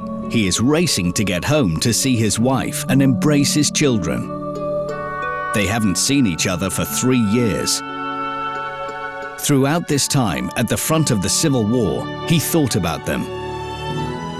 Dear Frosya is a treasure, the only woman who could properly understand, protect, and give him support. And she gave him the most precious gift of all, faith in himself that Khrushchev had needed since he was a child. 1902, village of Kalinovka. That day, Nikita failed to get to school. The classmates formed a circle around him. They were pulling his clothes and laughing. They repeated this bullying almost every day. The boy's family was starving, which is why he had to go to school in cast-offs. He was ashamed and tried to keep away from the other children. But his silence only excited the young bullies. Nikita kept silent, lowering his eyes, but the classmates still mocked him. He didn't see the faces of his torturers, didn't hear them laugh. All he wanted was for it to stop. He slowly raised his head. The laughing stopped. Nikita waved his hands and sang out at the top of his voice.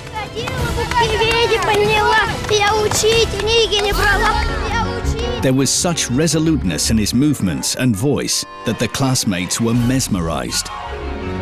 When he stopped singing, they cheered, "Artist!" Artist!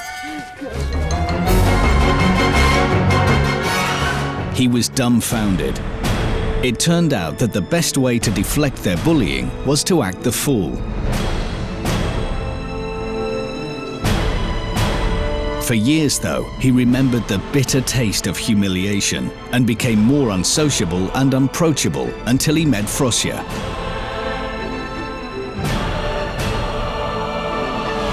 She was sincere and trustful, and without malice. Under her influence, Nikita's damaged soul gradually melted. They were in love and were soon married. Frosya supported everything he did. And Nikita tried hard to make his beloved wife proud of him. He got a job in the plant and worked hard. He even joined the Bolsheviks party. But he sidelined party affairs and a social life in favor of a cozy home life. He looked into Frosya's loving eyes and at his cheerful children and felt so happy. Soon, he would embrace them all. He kicked at the door with all his strength. Gloomy and foreign faces, a silence that could kill, a coffin, strangers, his children in tears. No, it's impossible. He threw himself on the coffin. He embraced the cold body and burst into tears. Frosya, why?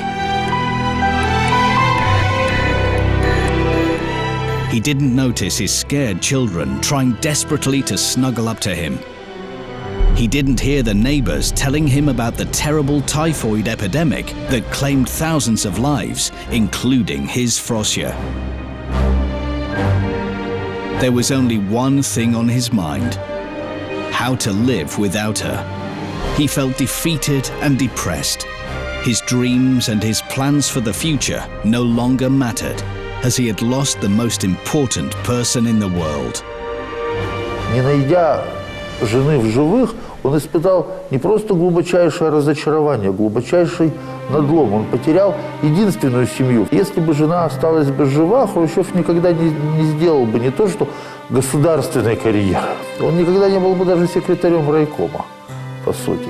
Ну, потому что он получил бы сразу, вот, знаете, такую свою крестьянскую мечту и остался бы в своей крестьянской эманации, в крестьянской сути.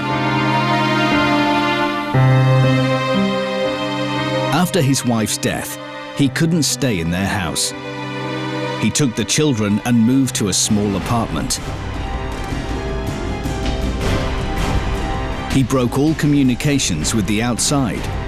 It seemed that nothing could bring him back to life. Until one day, there was a knock at his door. The young party instructor, Nina Kukachuk, decided to inquire why the comrade Khrushchev had been ignoring party meetings for the last year. Is this proper behavior for a Bolshevik? Nina was surprised by his droopy shoulders, pale face and piercing eyes. He had the look of a wounded animal. Nina heard about the tragedy that had happened in the Khrushchev's home 1 year earlier. But she couldn't believe that Nikita had taken the loss so badly. After that, she visited him often, looking after him and his children. Nina Kukachuk became Khrushchev's trusty helpmate for the rest of his life. Although they weren't married, they lived together in a common law marriage for over 50 years. He never loved her, but treated her with respect and gratitude. She took care of the housekeeping and his children, and inspired Khrushchev to make a career in the party. He was rarely at home and devoted less attention to his children. He even tried to avoid them. The children bore a strong resemblance to Frosya. He grieved for them. It took time for the wounds of loss to heal. The children needed their father's attention, but Nikita tried not to think about it. Meanwhile, his elder son, Leonya, was terribly jealous of his stepmother. He infuriated Nina with his behavior, trying to attract his father's attention. Some years later, Khrushchev felt incredibly sorry that he had ignored his son. Отказавшись во многом от теплого отцовского отношения с сыном Леонидом, Хрущев постоянно пытался найти себе других сыновей. Он был очень склонен к фаворитизму. Он постоянно пытался найти себе молодых подвижников, где бы он бы ни работал. Вся его история – это поиск семьи, поиск смысла, поиск сына и постоянное разочарование. А если Хрущев не мог найти себе вот опору в ком-то конкретном, он находил ее себе в массовом таком, в массовой семье. 1928, Yuzovka. He just breezed in. His wild eyes swept past a surprised Nina, who had met him on the threshold. Without saying a word, he ran to the kitchen and drank half a bottle of vodka. He poured the remains over his face and down his clothes. A few minutes later, there was a knock at the door. Young men in mufti were looking for Nikita Khrushchev.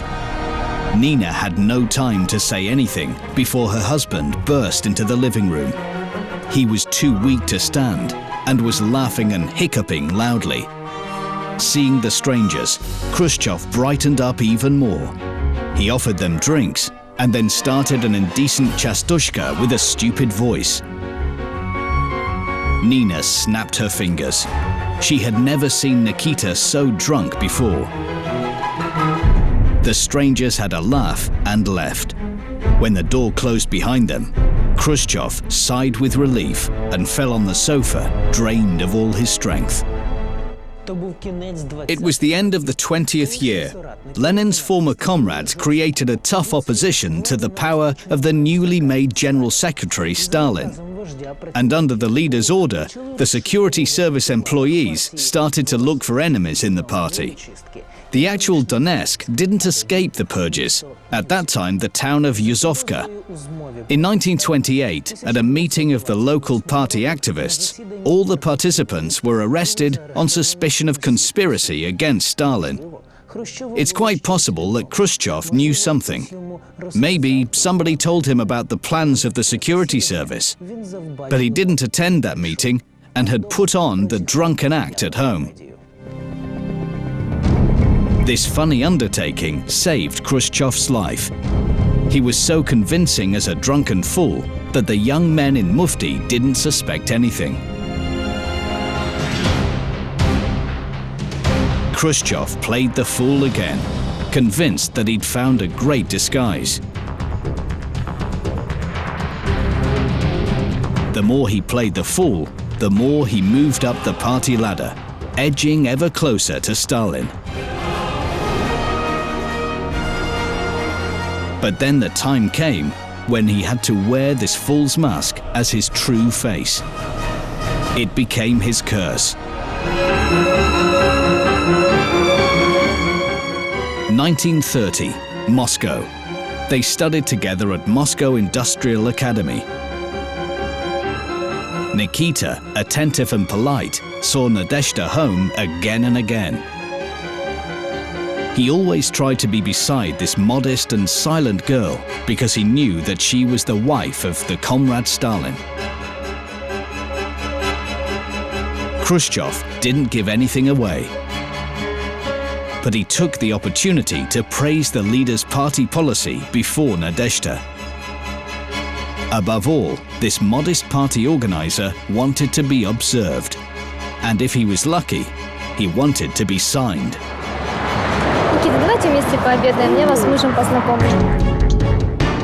His heart leapt. This was it.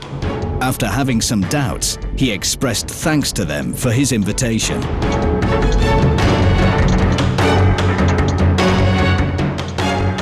The Kremlin's corridors were safeguarded. Nadezhda opened the door with her own key. Tatka, это ты? Tatka. This was the name Stalin gave to his wife when they were at home. He heard about a prospective party member, Khrushchev, from Nadezhda, and also from his faithful assistant, Kaganovich. It was the beginning of the 30th year. The old party members, Leninists, headed by Trotsky, created a tough opposition, and the position of the General Secretary became increasingly precarious. He needed devoted people, and Stalin gave heed to Khrushchev.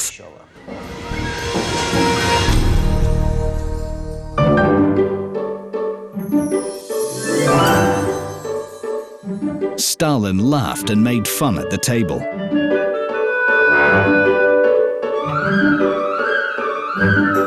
While pouring wine, he entertained with the finest Georgian dishes. The emotionally strained Khrushchev felt weak. Ну, Никитка, попробуй наше сетеви.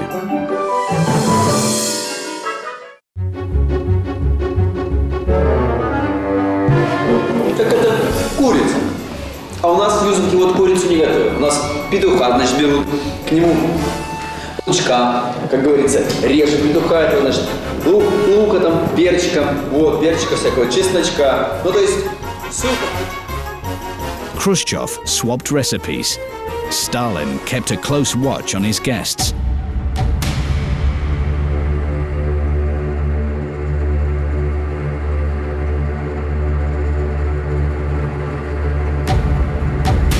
Khrushchev был, на этот случай, первый, это послушный исполнитель, абсолютно надежный послушный исполнитель.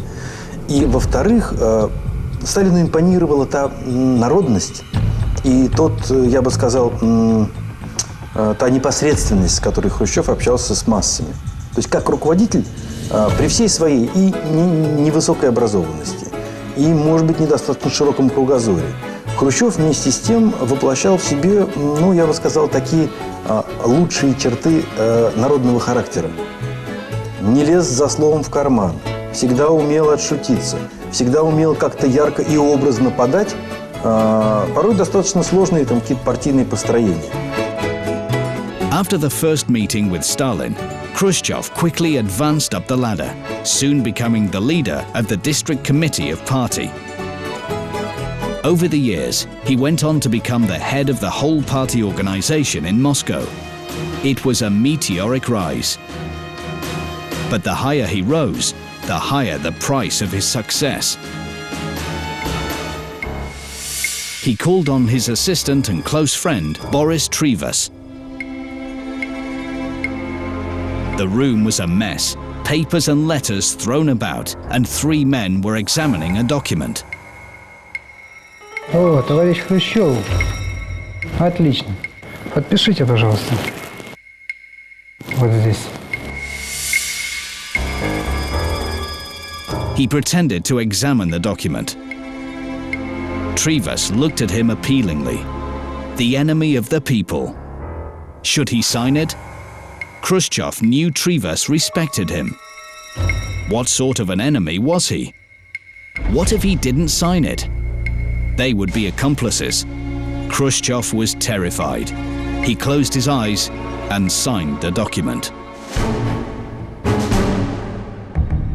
Сталин подбирал людей, где было за что зацепиться в биографии, понимая, что манипулировать ими легче.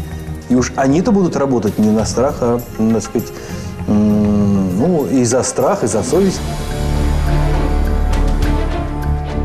Khrushchev was walking down the prison corridor. He was the secretary of the district committee and was in charge of personally inspecting the actions of the investigatory powers. Somebody called him. He looked closely at the heavily bearded prisoner. It was Boris Trivas. Khrushchev was terrified and quickened his step. Shouts rang out behind him. Khrushchev felt sick. What was he guilty of? Why must he bear such humiliations? There was only one thing to do: forget about it. As time passed, he grew accustomed to signing the lists of the victims of political repression without hesitation. And he consoled himself again and again. Soon, all the enemies would be exterminated, and all his troubles would soon be over. He decided not to risk his position. Because the higher party gave him benefits he could never have dreamed of. But he felt guilty being part of the high-ranking apartment. This is the famous house on the riverfront. Right here, the Khrushchevs settled down in a 4-room apartment. It's a real Soviet paradise. It had an oak parquet floor, marble bathrooms, and ceilings painted by artists from the Hermitage Museum. It also had a clinic, a cinema, and a kindergarten. The inhabitants ate in the dining hall free of charge. They could pay with special coupons. If there was communism in the Soviet Union, it existed here.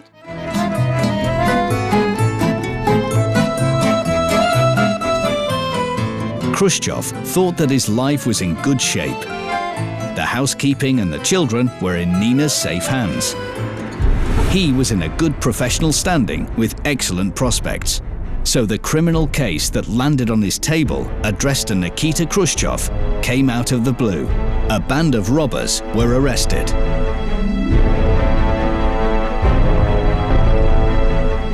And this band includes Leonid Khrushchev, his son. His blood ran cold. They could report this to Stalin, and it would be the end of his career. Khrushchev decided to confess and promise his deep devotion to the leader. He entered Stalin's office. The leader looked at him. Nikita Sergeyevich understood that the case was already reported to him. He didn't know what to say. The silence was deafening. And suddenly, Stalin, by accident or not, dropped his papers. Nikita blushed. His head was ringing.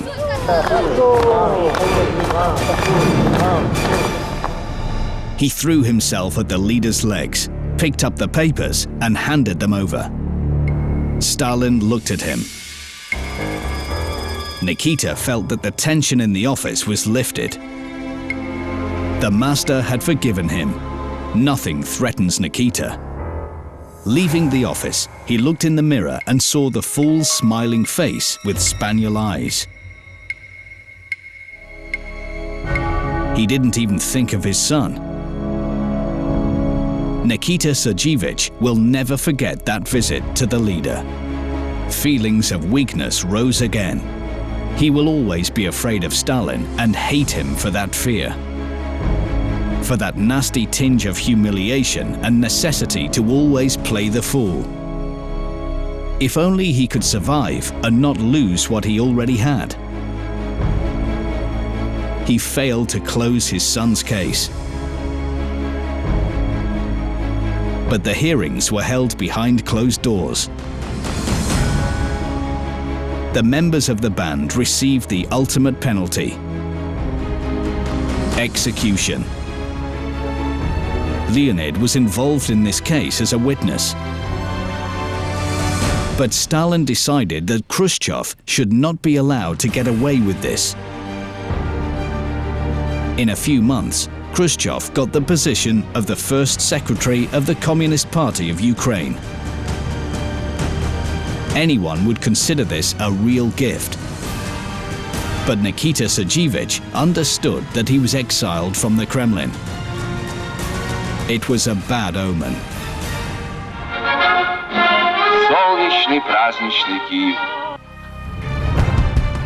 When leaving for Kiev, Khrushchev was determined to win back Stalin's favor at any cost. And with this in mind, he flooded the Ukraine with blood.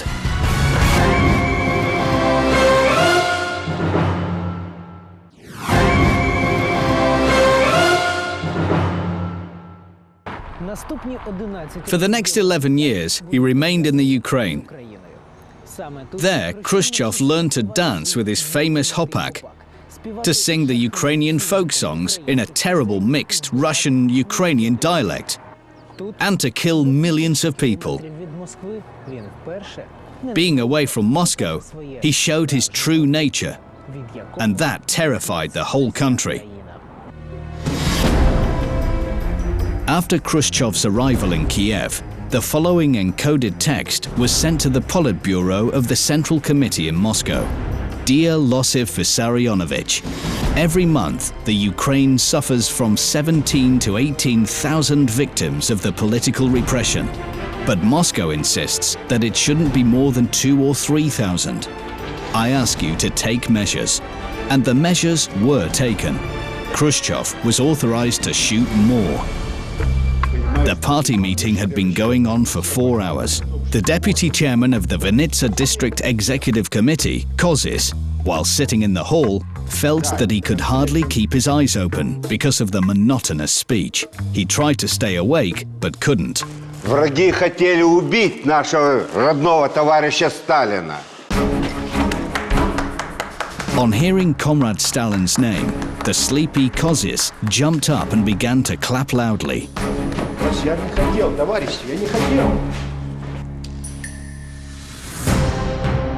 The agents of the People's Commissariat for Internal Affairs, NKVD, were behind him. They took away the spy and the enemy of the people.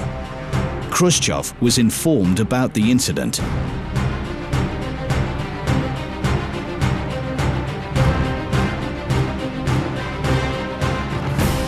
He ordered to find Kozis's secret accomplices, those who had worked or had dealt with him on personal or public matters, and to exterminate the hedge enemies, such as Kozis. 35,000 people were subjected to repression in Vinnytsia alone in 1938. Stalin was satisfied. In 1941, at the beginning of the war, he appointed Khrushchev as a member of the War Council as a sign of gratitude. Khrushchev couldn't believe it. Nikita Sergeyevich was triumphant.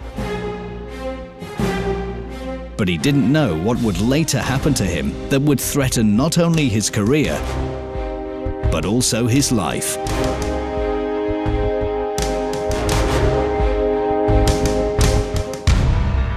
1943, Kuibyshev. The soldiers filled the hospital yard. Who were the most accurate shooters, aviators or sailors? They emptied a bottle of vodka. A sailor put the bottle on his head.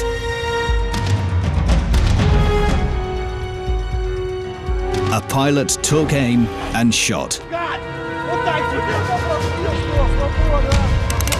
The sailor silently fell to the ground. Blood ran down his forehead. Leonid sobered up in a flash.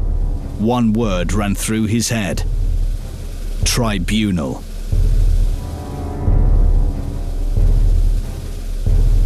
The news struck Khrushchev.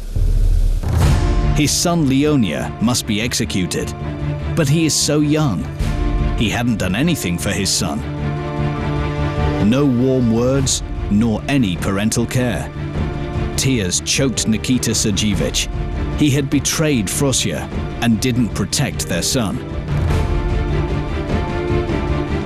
But he can save him. He marched into the leader's office to explain. He looked at Stalin's eyes and realized that there was no hope. But Khrushchev knew what he had to do. He dropped down on his knees with a beatific smile and bitter tears and began to creep up to Stalin. The leader looked daggers at him. Прости. Товарищ Хрущев, идите воюйте. He could barely stand. He was engulfed by a peculiar feeling of emptiness, just like something had burst inside him. Stalin apologized. Nothing else mattered. The most essential thing is that he managed to save Leonia. Now he could go to the front and come back a hero. And when the war is over, they will meet and he will make amends. Leonia will apologize to him. Stricken by grief, he sat in a shelter next to Major Zamorin, his son's comrade. Khrushchev couldn't believe what he was hearing. Leonia didn't return from the last flight operation. Nothing could be mended now. There is nobody to whom he could say the sincere parental words that he was holding back all these years. Leonid Khrushchev died a hero's death. Khrushchev couldn't even cry. There was a stabbing pain in his temples, and he couldn't breathe. A terrible thought flitted across his mind. Leonia was punished for the father's sins, for the shooting of innocent people, for arresting innocent families, and for making children orphans. And for what? Why did he kowtow to Stalin?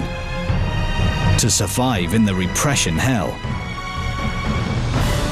But now he, Nikita, is still alive, and Leonia is dead.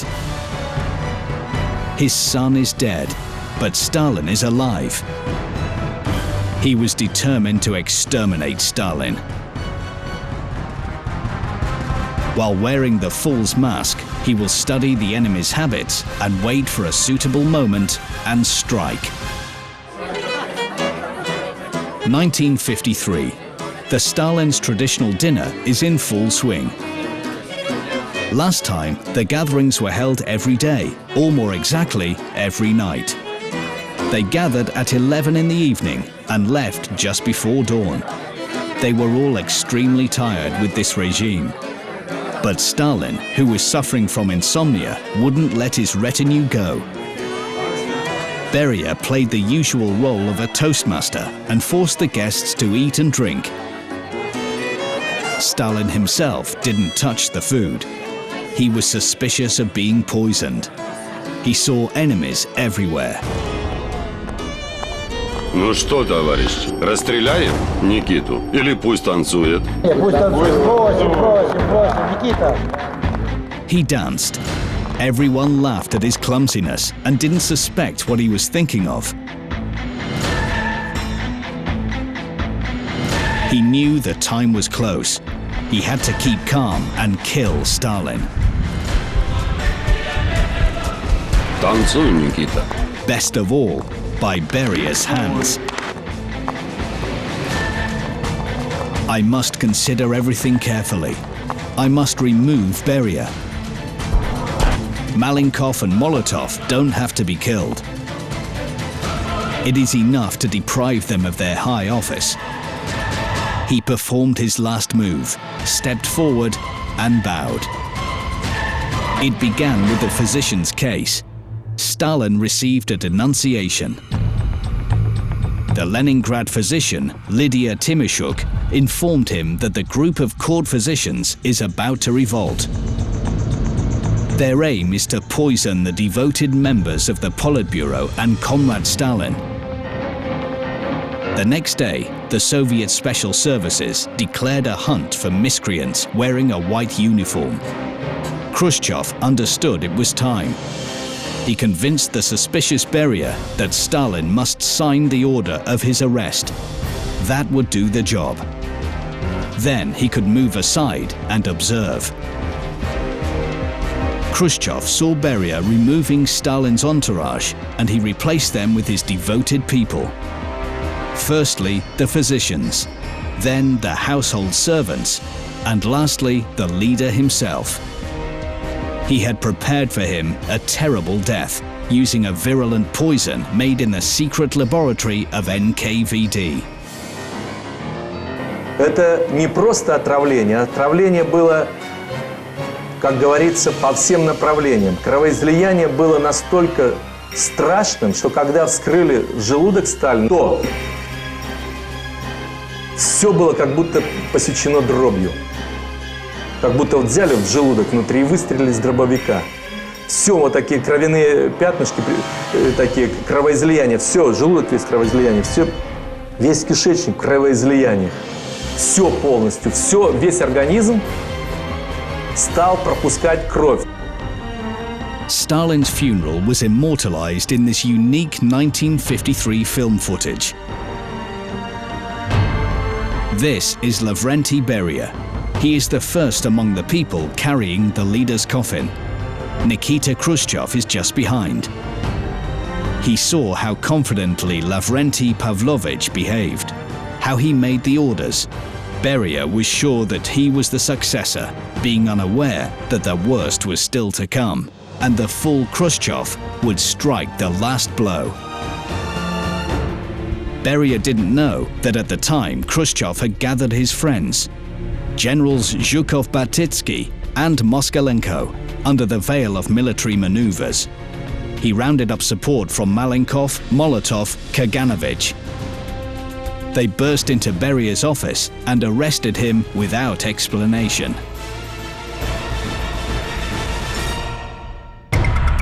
The former chief of NKVD was executed at Lubyanka.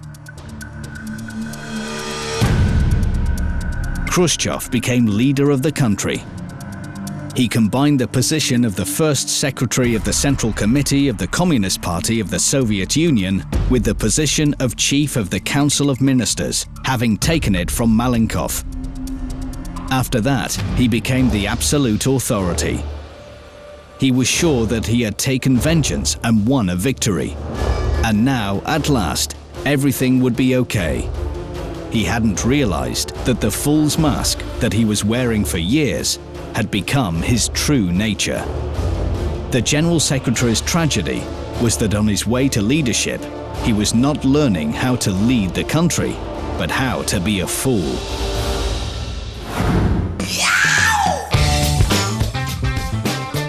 The reception on the occasion of the Soviet leader's visit to the United States of America was in full swing. All the American movie stars were there. Marilyn Monroe, Harry Copper, and Frank Sinatra. On the Soviet side, Nikita Khrushchev and his wife Nina Petrovna, and a few ambassadors. The delegation watched the new blockbuster Can-Can. And now Nikita Khrushchev commented in his usual manner about what he had watched. His indignation had no limits. Why did the actresses shamelessly kick their legs and show their underclothes? How could anyone like it? Just look at this. How? In order to make it more convincing, he pulled up his coat and danced something like a can-can.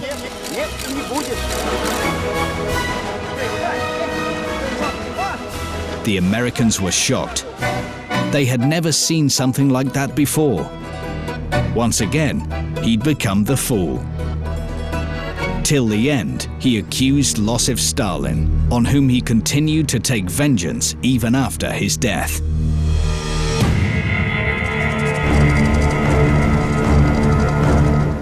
31st of October 1961, at 6 p.m., the militia blocked Red Square. And as night fell, the searchlights illuminated a plot behind the mausoleum where Stalin would be reburied. The grave was dug at 9 o'clock in the evening. And late into the night, the 8 officers carried Stalin's body out of the mausoleum and buried him near the Kremlin's wall. The next morning, only Lenin's body lay in the mausoleum. Stalin was not there. When, due to the Khrushchev's reformatory activities, the people in the USSR were on the brink of war, the former comrades of the General Secretary removed Khrushchev. Since then, he lived in the camp. His name disappeared from the pages of the great Soviet encyclopedia. 1971, the country celebrated the day of cosmonautics. The modest pensioner Nikita Khrushchev was watching again and again the famous frames. He remembered that day very well. Вот они, покорители космоса. Gagarin was advancing along a red carpet to report about the first human spaceflight. But something was missing in the picture. If one looked closely, he could see a little spot next to Gagarin. And it's not a faulty tape. That day, they were advancing side by side, 2 happy conquerors. The first cosmonaut and the first man of the best country in the world. Later, Khrushchev's picture disappeared even from the film negative. His face was erased in order to erase his name from the national remembrance forever.